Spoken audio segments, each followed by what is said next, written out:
Today we have Brock Boeckman with Boeckman Ford, and you're kind of new to the mix, huh? This company's been around a really long time, but you're the new guy. Yep. So give us some background on this. Yep. Who started this thing? And so my great-grandpa George and my grandpa Bob or Robert Boeckman first started out. They started actually selling farm implements, which then turned into a Ford dealership on the north end of Kingfisher. And we were talking about where we think it might have been like... Yeah, so it's kind of right there in the flood zone, right there by, there's like an old gas station. Yep. Right in that area is where they originated. And then they moved to the location on the south end of town by Next McDonald's. Sunrise Cafe. Yes, correct. Yes, okay. Yeah, so that building's still there. And then in 2018, we moved out on the south end of town in our new and current building. All right. So Had to have the proper branding. yes. Yep. So it's been good. I grew up, in the what I call the old dealership when I was a kid after school And you're a lifelong Kingfisher. Yes. Went to Kingfisher High School. Yep. So I grew up here. That's about all I knew growing up. Was Kingfisher Ford dealership and everything else around Kingfisher. So. Yep. And then you went to school. You went to Oklahoma State. Yep. Went to Oklahoma State. What was your degree in? Ag business. Oh. So. Okay. Yep. Growing up in the buckle of the wheat belt is what they call Kingfisher. So heavily involved with agriculture and business. So. Well, and you have a farming background. Yes. Yep. So we farm and run cattle west of Kingfisher. So that's keeps me busy when I'm not at the dealership, obviously. Okay. So. I noticed we were kidding that you had. I remember coming by one day and you had this whole line of cattle at brush guards, I guess, lined up. Yeah, so brush guards and bale beds is what we put on a lot of so our you do a lot of Super Duty trucks. yourself. Yes, Okay. So we do that. We originally had, before we moved into the old dealership, we actually had somebody else doing it. And then once we moved out there, we kind of built the proper equipment and had all the infrastructure to do it ourselves. Yes, exactly. So this is very much a family business. Yes. And like deep family. So how does that work? So my dad, Bart Boeckman, and my aunt, Beverly Leopold, which if anybody's been in the dealership over the years, obviously they would know them. But if not, if you ever roll in the front door, you'll probably see one or two or both of them there. But they've been in the business all their lives ever since really they came back to college. From college, they kind of took over the reins in I guess it'd be the late 80s, early 90s. So they've been at it ever since. And so how did you, were you asked, would you like to do this, or was it just assumed that you're I next? guess I was kind of asked. Growing up, I really, I kind of kept myself busy with the farm and the cattle business. And then kind of after college, had a few different jobs, and then kind of got to a point, I was like, well, if you want to come back, we're here. And I was like, well, I guess we can try it out. And been at it ever since, and It's really enjoyed it. Yeah, I was really working with your family and in the community around people, you grew up seeing and dealing with is, I think, a big value to me and something I really didn't think about coming out of college, but you really, once you kind of do it, you enjoy it. It wasn't assumed that as soon as you graduate. Right, yeah, which I think it was good to kind of go try something else. And have you worked anywhere else ever? No. Other than the no. farm? So yeah, nothing really about the farm growing up. So it was different to see. Go to work at McDonald's or something, kind of see how that works. Yeah. Nope. That was always my summer job growing up. Oh, that's very cool. Now, I assume your grandparents are passed? Or? Yes. Yep. So my grandpa Bob, he passed about 8 years ago now. So. Okay. Which he was kind of retired out of the business well before that. So. And any siblings involved? Yeah. So my younger brother, he recently graduated from Oklahoma State, so he's moved back and joined the business as well. Okay. So. Very cool. All right. Were you involved during the COVID thing when things got scary? I remember all the dealerships had like one car out there. Right. Yeah.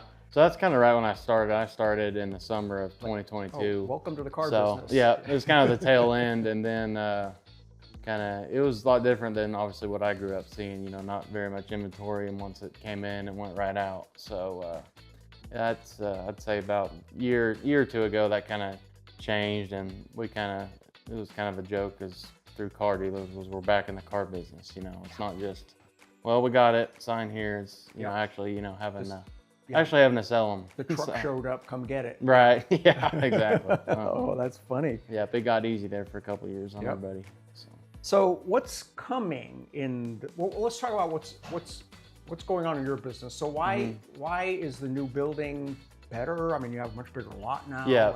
Yeah. So obviously a lot better, a lot bigger lot, a lot more space. We're kind of obviously out there by ourselves for now. And I guess service really expanded. Yeah, so service really expanded, a lot bigger shop, which it helps now, like in the summer. If you look at our building now and our building in town, the shop stays so much cooler now with running north and south and several doors we can open up. Yeah. Yeah, okay. Yeah. So, and then obviously in the winter and close it up, heat it and all that. But yeah, a lot more space for our service department and our sales department. And you thought far enough ahead to put that big porch on for the hailstorm. Right, correct. Because I have come by and every car you drive by in April and May, which we still have our own our old building, so we use that as well if we have a lot of inventory. Hide all the cars. So yeah, that's a couple of years ago we got hit pretty bad, and I think it was in 23. We had a hailstorm come through. Been pretty lucky since then, but yeah, April and May seems like every time a storm comes through, they say slight chance of hail. And it's like, that's wild. Yeah, so. I'm from the Upper East Coast, and I remember, well, the 30 years I lived there, we had one damaging hailstorm, and it was like, oh, the world came to an end. Well, around here, it's like every spring. Yeah, you have right, yeah. But so. What's going on in the car business? I mean, is the electric thing still a thing, or is that kind of not so in much our here? area? Not so much. Like you go in probably metroplexes, Oklahoma City, Dallas, Tulsa, stuff like that. You'll probably see some more, but it really hadn't hit our area want decent yet. trucks. You're right. Yeah, exactly. We sold a few, but no, it hasn't made its way out here yet. Right. Well, I don't know where you charge them around here either. Right. If Yeah. You had one. Right. Well, some of them they do send the chargers that once you buy the vehicle, you get your own charger to set up at your house. So. I got you. Oh, I hadn't thought of that. Yeah. Okay. So you don't burn the house down right, on the first day. Okay. And then we're coming into that time of year with the changeover, 25 to 26. When does that happen? 25 to 26, and we've already starting to get the 26 Super Duties in, and then here in a couple months we'll start seeing the 20 half-ton 26s, and obviously all the other lines. But so with the 25 models, you'll see more incentives and rebates on those as the 26s start to show up. Yeah. So, is there any changes in the line this year? In Super Duties, a few minor ones, but nothing huge. And then obviously in 25, the Expedition had a big makeover. Oh. So. Okay. Does Ford even make cars anymore? No. So actually, the only car per se they have is the Mustang now. So everything else, all the Explorers, Escapes, those are considered a mid-size, smaller SUV. So the only car they currently produce is the Mustang. The board. I didn't realize. I saw a little documentary the other day about that. No domestic car dealers are making. Right. Manufacturers are making cars. Yeah. Which, it's hard to believe, but I guess people change with the times, and everybody wants something larger with a I guess a growing family. They don't want any Fusions or anything like that anymore. That's pretty crazy. Very cool. Well, I think the first time I met you, we were filming that video for the duck race. Kingfisher Foundation, the duck race. And I guess I expected your dad to be there. And when you came out, it was like, well, okay, who are you? But, who's this guy? Let's go do this.